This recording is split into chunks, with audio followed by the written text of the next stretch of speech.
Hello and welcome to Cartoonist Kayfabe. My name is Jim Rugg. I'm Ed Piskor. Before we begin today, I want to point everybody at the Cartoonist Kayfabe Patreon. There are 3 levels there to suit whatever your needs are. You will get access to our videos early. You will also, if you're a King Kayfaber level, get access to our recording session. So right now, a bunch of our King Kayfabers are watching us record these videos and giving us feedback along the way, prepping for interview episodes and things of that nature. So lots of benefits to joining that Patreon. Check that out if you haven't already and see if one level is right for you. And don't worry, if you're not ready to join Patreon, you will still be getting our daily videos every day on YouTube here. So nothing will change if you don't change it. Also, the best way to support Cartoonist Kayfabe, pick up our books. This is our bibliography.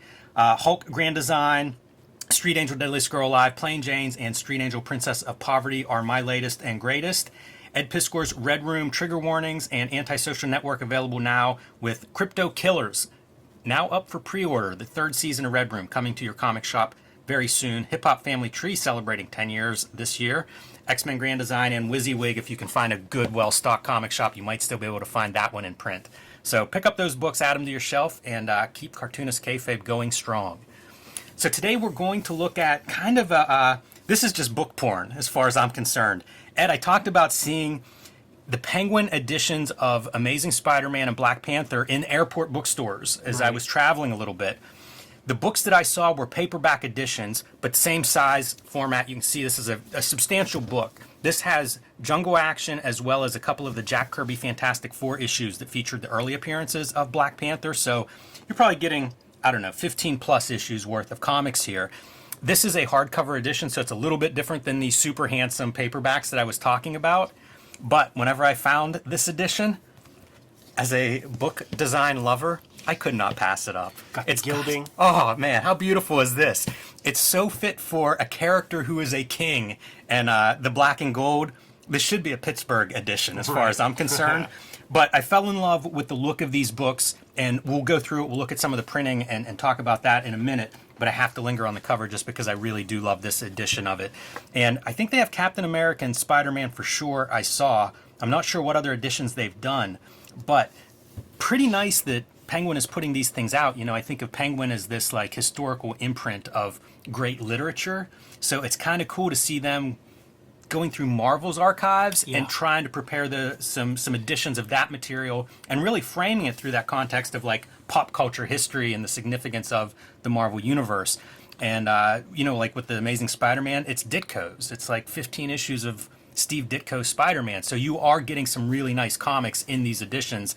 I would say check them out if you come across them. They're kind of an affordable way to see some of these old issues, these archive issues, if you don't already have them, or maybe even if you do. Like, actually have most of these. Right. But I got a little bit of a deal on this book, and honestly, I spontaneously bought it just because I was so overwhelmed. Again, let me show you those beautiful gilded edges. So nice. $50 price point. It is noteworthy in that, like, when Penguin does this stuff with literature, it's like a $10 book. Or this is definitely a deluxe. And the deal that I got, it was a Barnes & Noble purchase when they were doing half off, so I ended up getting it for $25. I probably wouldn't have bought it for $50, even though it's probably worth $50 based on what books cost. And look from right in the beginning, like before we even get a titles page, they're doing bios of the creators in this issue. I mean, talk about trying to sell me this book. Right. This is how you do it, you know, really elevating the creators, even the people that are doing intros. You see like Billy Graham to Jack Kirby, you know, there's a few artists that are represented in here. Rich Buckler does quite a bit. So you get bios of all the major creators, and then you get a little bit of context of the character and Penguin doing Marvel stuff. So makes sense, you know, Penguin Random House now distributing Marvel books. Why not partner with Marvel to produce some books themselves? And you can see in the table of contents what is reprinted here. Fantastic Four 52-53, the first Black Panther appearances from 1966, and then Jungle Action 6 through 21, the 70s series that featured Black Panther. Get some introduction into the series. And they handle this introduction very interesting because they refer to Stan Lee and Jack Kirby. There's no assigning one guy as being like the main creative force behind it. It's just like it's one entity, Stan Lee and Jack Kirby. Right. And probably not the worst way at this point to handle it, because how much can we argue over who deserves which credits? You know what I mean? Like by grouping them, at least they weight them the same, which is pretty nice if you think of those old Fireside Marvel books, which would have been like the first Marvel books in bookstores. Those were Stan Lee creator. And so at least now you're getting kind of a split there at the very least. So go through a couple of these intros, which are fantastic. Very much they lean on the scholarly side of contextualizing these comics. They even say so in the very beginning whenever they talk about Penguin collection of Marvel comics and what they aim for. So that scholarly part, if you think of those old Penguin paperbacks, it was kind of like the literary book, the books that you'd be required to read in school. Yeah, the canon. Yes, so now, put the Marvel books in there. So again, I think we looked at this first appearance of I don't think so. with Tom. I don't think so. No? Oh man, this is an issue then we should do. First appearance of Black Panther, absolutely, and probably one to save for a Tom Scioli guest episode. He might have the issue. Yeah, which would be awesome. It's kind of a matte coated paper, so the colors they're saturated, but they're not. It's not gloss. Yeah. And I don't know if they just shot from like original colors. That's my guess. If you look, it looks like that's probably what they're pulling their colors from, and didn't have to desaturate as like some of these old reprints will do, where they try to get the yellow off the pages. I like the yellow charm. Like this is another one where if I had one constructive criticism for these reprints, I would say like look at those Carl Barks reprints and think about adding a 5% yellow screen, right, even to the margins, just to warm it up a little bit, just warm up that paper just slightly. Yeah, and this paper, like, yeah, it's white, but it has a little gray tinge, like it's being helped along a little bit. Yeah, and boy, the Kirby's, the reprints are very top notch. If you look at the line work is extremely crisp, so they certainly did their work on that part, to give you a nice version of this stuff. And, going back to 60s, that's saying something, man. We've seen a lot of reprints as readers over the years, and they don't always pop quite like that. Take note of the Black Panther costume here early on. In the back, some of the extra materials, and they have some cool extra materials, like Don McGregor talking about his scripting of this series, but they have an early Jack Kirby Black Panther costume that's very different than what we end up with. And I feel like that Black Panther costume, pretty iconic over the years. The Kirby original design, much more in line with 60s superhero, much more colorful and stuff. And I think that simple design is really something that stands out. A little bit like a Daredevil or something. Even, thinking about it now that you see the gloves, I feel like that's one of those Daredevil signs too. Right. So, but nevertheless, I think it's an iconic design, and the one that they ended up choosing, I think, is better than that first design. So we'll take a look at that as we get back here. But these Jungle Action comics, I mentioned that I have a run of these because I think these are really exciting comics. So whenever I flipped through this collection and saw this is what they reprinted, I was pretty excited by that because I think these comics get amazing. Rich Buckler is your main artist for the first several of these things. Look at this for Klaus Janson on inks. It almost, to me, looks like the Neil Adams. Absolutely, yeah, like Klaus Janson in pure crusty bunker mode. Yes. Yeah, and early on, I mean, this is like 72, I think, so probably very early in his career. Exactly. I can't remember if Jungle Action, it might have been a split book.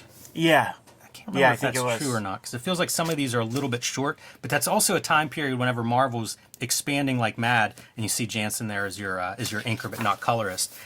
But one of the reasons these books stand out to me is they have a lot of these exciting either splash pages or two-page splashes. And I mean, like him going down the waterfall, cutting in and out of like the big picture and the close-up panels. I think that's really sharp. And some cool lettering as we get into this too. And I think it's Artie Simek on lettering. And that was Rich Buckler too, huh? Yeah. Yeah, it's Rich Buckler for very ambitious, quite a bit. Page layouts. He does some cool stuff that I think sticks with the visual characterization of Black Panther. Like some of the stuff of him, say, sitting in a throne. Yeah. Even the body language of him. It just really feels like he crafts a personality onto this character that sticks with the character. Yeah, I know Buckler is often the butt of certain jokes with the way he's known for lifting things, but he does some top-notch work on Black Panther here. You know, like, how about this for using your color holds and your screens and stuff effectively? For sure. This is one of those 2-page spreads that one of my favorite splash pages in comics, period. Feels like this or Masters of Kung Fu, one of them owes a debt to the other. Right. But I don't know that either one is where this starts, but I feel like love... it all comes from Steranko. Yeah, I love the motif of doing your letters as panels. And you mentioned Steranko, the color treatment and with the screens in the background feels like it really, this is channeling Steranko design here. And you see this time Buckler and Jansen as artists. So this might be Jansen doing finishes like he would do over a lot of the Frank Miller Daredevils. You know, bringing a lot of his own, I don't know, expertise or his own artist craftsmanship to this. Yeah, I see Glynis is on color. Yeah.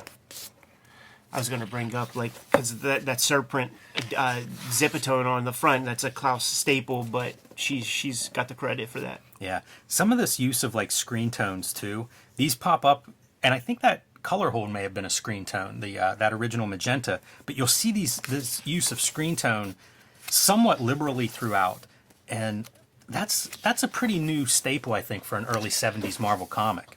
Love this stuff too, right? Always having your cutaways. Totally. Not sure who's responsible for that, but that and the maps. Like I remember seeing somebody post, if the book has a map in it, a hand-drawn map, they're on board. They weren't referring to comics either, you know. It would have been like, it's like Tolkien or something. Yeah. Here's Gil Kane with a fill-in issue, and Gil Kane will do several of your covers. I think this is probably a Gil Kane pencil job on the cover based on these hands. It's funny because a lot of this stuff isn't signed, so you're looking at it and you're kind of guessing, like, what are you looking at? How great is this if you're a young comics reader and you've got your superhero fighting a rhino? Yeah, totally. You don't have to be young. I was pretty excited going back through this again and revisiting it. This is a shot of our Panther Palace that's used on the back, reproduced in like the gold foil stamp. Look straight out of Thundercats, man. Pretty sharp. Makes you think about how, boy, they could have been selling toys for this stuff much earlier on. Totally. So just check out some of that Billy Graham. Yeah, here we go. Billy Graham and Klaus Janson. And again, Gil Kane, I think unmistakably on this cover. Look at the reflection, though. Billy Graham shows up probably fresh off of Luke Cage, Hero for Hire. I think that was his first big piece. But look at that great, like, even the lettering is reflected in the water. Those kind of details, you know, like that to me is artists that care about what they're drawing. Absolutely. Putting in that extra effort. And then when you go into like a throne room or, you know, into the actual palace, you gotta dig deep in your morgue file to find some reference for that kind of a background. That's what I'm saying. Iconic page right here, because this is printed in that Abrams 50 Years of Marvel Comics book. So this is like just imprinted in my brain. Yeah, it's a great panel. There's so many of these panels, like if you were just gonna pull them out and isolate them as a single image, a lot of them work. And Billy Graham, I think, may be the main artist now going forward. Here's our Jack Kirby, the original costume design. Oh, my goodness. Or at least one of the costumes that was, that he put together for it. This almost feels like a fanzine to me. And I kind of love that. Stuff was just a little bit more informal. And here you go with another one of these great lettering and splash pages. I'm under the impression that the artist is doing the lettering for this because it's so integrated into the background. It's like true. That reflection on the previous splash page, I think that has to be the hand of the artist.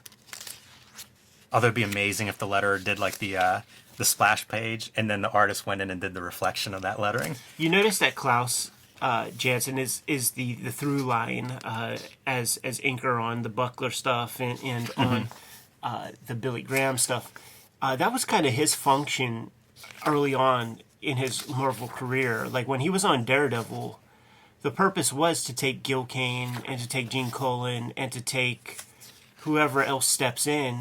Just so happens to be that Frank Miller was one of those guys, and try to keep some cohesion amongst all these people. Try to have some homogenization so that basically so that the art doesn't shine more than one artist more than the other. You keep a consistency on your title. It is corporate comics.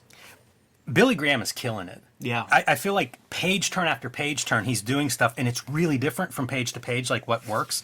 You know, speaking of that consistency, I had to marvel there for a minute at the art. it was a different way that the comics were done, because like you would get a fill-in artist, and it was almost like the fill-in artist would try to channel, the consistency, whatever the previous artist was, and you would see that a lot more in the past. I mean, like at this point, I don't think there's any attention to that kind of thing now, but that was really like a standard part whenever deadlines were a thing and artists struggled to keep up. Craig Russell on inks, so Pete Craig Russell, a very young Craig Russell filling in here for Klaus Janson, and again. Graham is it feels like he's just thrilled with this book. I think sometimes you'll see that writer-artist team up where it's like things are clicking and they're pushing each other. And, I mean, every page has a beautiful panel on it. So verbose. It that is. fucking Don McGregor, man. It is. And here's a tip for everybody at home that's into Billy Graham art. First appearance of Venom. He did Saber. Whenever Eclipse goes to like an ongoing Saber series, Don McGregor and Billy Graham reunite, I think, as of issue maybe 3 or so of that series. So if you're a Billy Graham fan and you're looking for more Billy Graham, that's a place to look. We call him Superstar Billy Graham in Cartoonist Kayfabe Yes, terms. we do. Absolutely. I also see Dwayne Turner, who did a Black Panther, I think it was Panther's Prey, miniseries when I was a kid.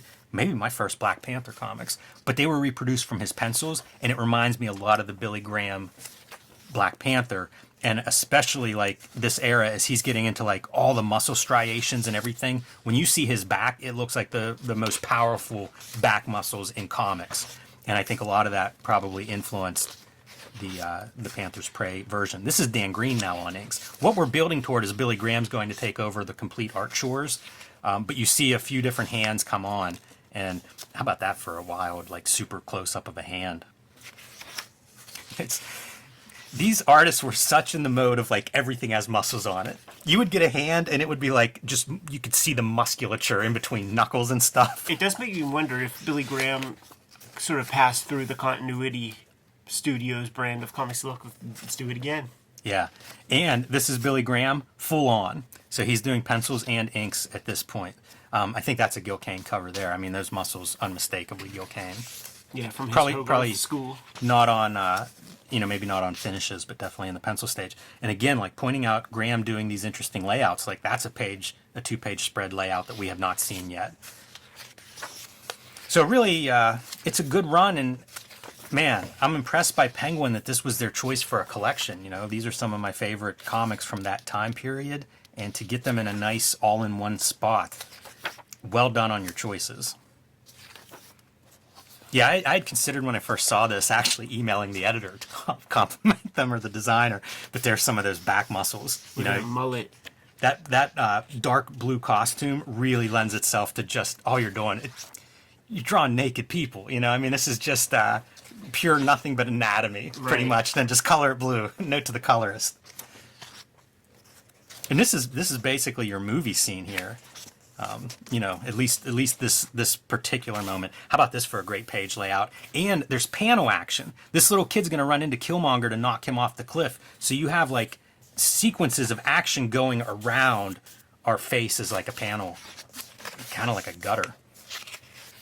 All right, so the story that I don't understand this. See if you can solve this one, everybody at home. This is the epilogue of what we basically the big multi-issue story that had built to this epilogue. Turn the page, and it's almost like this was maybe going to be a 2-page spread that they changed, but kept the epilogue. Just trying things. Maybe. Just trying things. I was going back and forth on it and trying to figure out, like, does that line up? Is it like he's jumping, like it's part of the rock cliff that he's jumping in front of? Love the way those leopards are drawn also.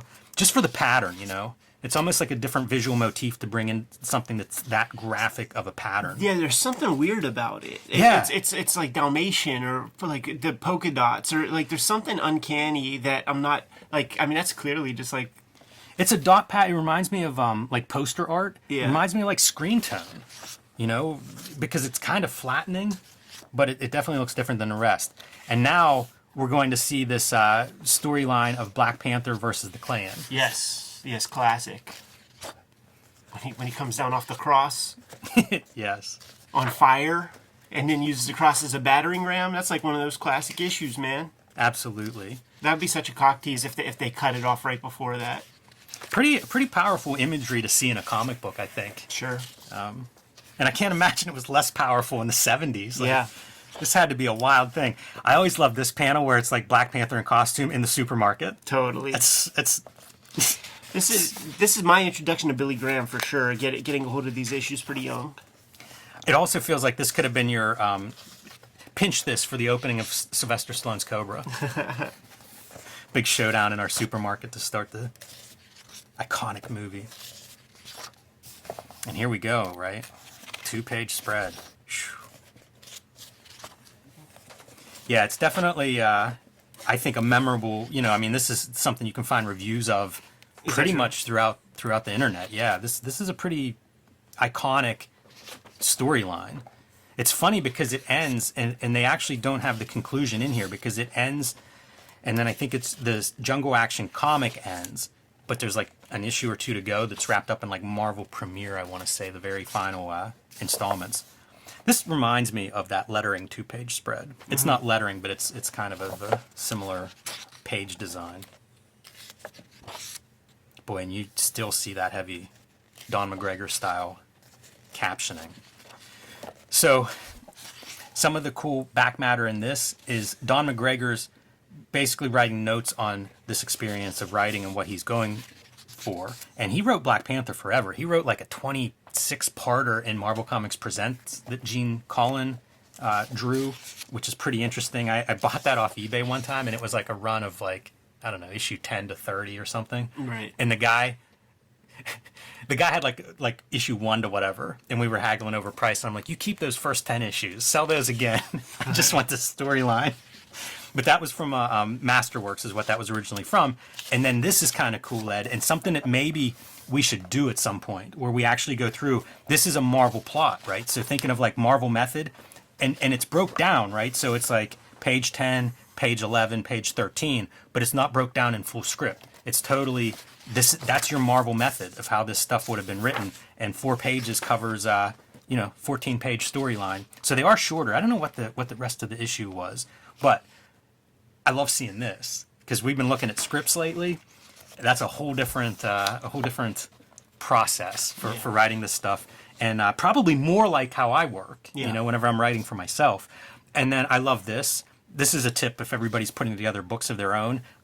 Have your further reading list. Yeah. In this case, it's all Black Panther. But if you're a cartoonist and you're collecting your work, it would be your other books. Like why not learn from Penguin? Penguin has a pretty good record. They probably have some good ideas in here. And I guess that is the rest of the Penguin classics that they've done so far, the Captain America and Amazing Spider-Man. I've seen both of those volumes. Same deal, in the paperback, I don't know, it's probably in the $25 range, I'm guessing. So a more affordable version. Like I said, I got this one for half off. I don't even know if I'm going to keep this. May be one that I end up passing on. But I wanted to show it off on this channel, to be quite frank. I mean, I just think this is an absolutely gorgeous, beautiful book. Yeah. I love the design of it so much. So, good comics, good collection, and proof that you can make a very nice reprint edition book with Marvel as your subject matter. Leave it to Penguin. They have some years in the field. Yeah, I was ready to figure out like how to cut promos where it's like, what are Marvel's best looking books of the last year? Because we've got Abrams putting out a couple of them. Yeah, it's IDW doing artist editions. It's wild. I think they are working with at least 4 publishers in in producing Marvel characters, but outside of that Marvel publishing. Yeah. I don't know what to make of that. I don't know. I guess it makes sense if you're a licensor. But if I'm Marvel, if I work for Marvel, man, I feel like there's competition out there. Like, I need to make my books better. Right. So, that's just not a concern of theirs, man. You good to go, Jimmy? I am. Kayfabers, like, follow, subscribe to the YouTube channel, hit the bell, we'll notify you when new vids are available. Jimmy, tell the people what's out there, dude. Hulk Grand Design, man. Speaking of trying to make a good-looking Marvel book, that's my best effort. And that'll be out in stores possibly when you see this video, if not very shortly thereafter. Pick that one up at your local comic shop or wherever you buy books. Street Angel Deadliest Girl Live and Street Angel Princess of Poverty from Image Comics, and The Plain Janes, the first young adult graphic novel, are my latest books. Pick those up wherever you buy books. And you can join me on patreon.com/JimRugg, where you can see lots more of my art. You can see what I'm working on now, and you can download out-of-print zines and mini comics there. Red Room Crypto Killers issue 1 is being solicited in stores right now. Murder on the Dark Web for Fun and Profit is the name of the game. There are 2 trade paperbacks out there right now. Trigger Warnings, and The Antisocial Network. Scoop those up. I'm serializing new Red Room comics on my own Patreon. Link in the description below. Hip Hop Family Tree celebrating 10 years. 3 volumes of X-Men Grand Design and WYSIWYG are out in the wild. Scoop those up, check them out. Keep the lights on in the Kayfabe Studios. What else do we have out there, Jimmy? Subscribe to the Cartoonist Kayfabe newsletter at the links below this video. You can also find Cartoonist Kayfabe t-shirts, merchandise, mugs, hats, fanny packs, stickers, and lots more at our spread shop. That link is also below this video. Great way to support the channel. Given those marching orders, we'll be on our way. Read more comics.